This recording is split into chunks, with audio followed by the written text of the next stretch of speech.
Gold की market $4200 पे लोगों को ट्रैप कर रही है। बायर एंड सेलर दोनों ही ट्रैप हो रहे हैं। आज ADP non farm employment change का डाटा है, आईएसएम सर्विसेज मैन्युफैक्चरिंग का डाटा है। ये बहुत ज़्यादा इंपॉर्टेंट डाटा है। एम्प्लॉयमेंट के जितने भी डाटाज हैं वो नेगेटिव आने के चांसेस है, लेकिन हाल फिलहाल जितने भी डाटाज यूएसडी के रिलीज हुए हैं सारे पॉजिटिव रिलीज हुए हैं, लेकिन उसके बावजूद भी गोल्ड अपसाइड पे ही गया है। आज कैलेंडर इवेंट का डाटा भी है, तो क्या गोल्ड को बाय करना है या सेल?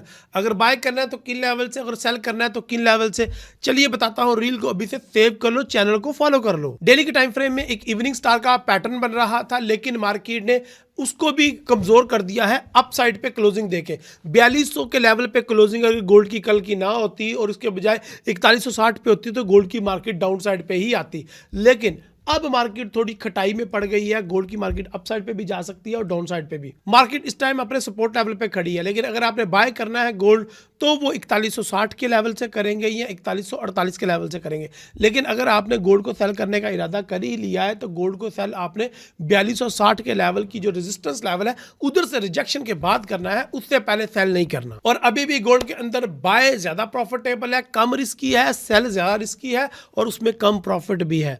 इस तरह की और अपॉर्चुनिटीज को जानने के लिए चैनल को फॉलो कर लो, और अगर आपको लाइव ट्रेड चाहिए तो हमारे फॉरेक्स उस्ताद को सब्सक्राइब कर लो।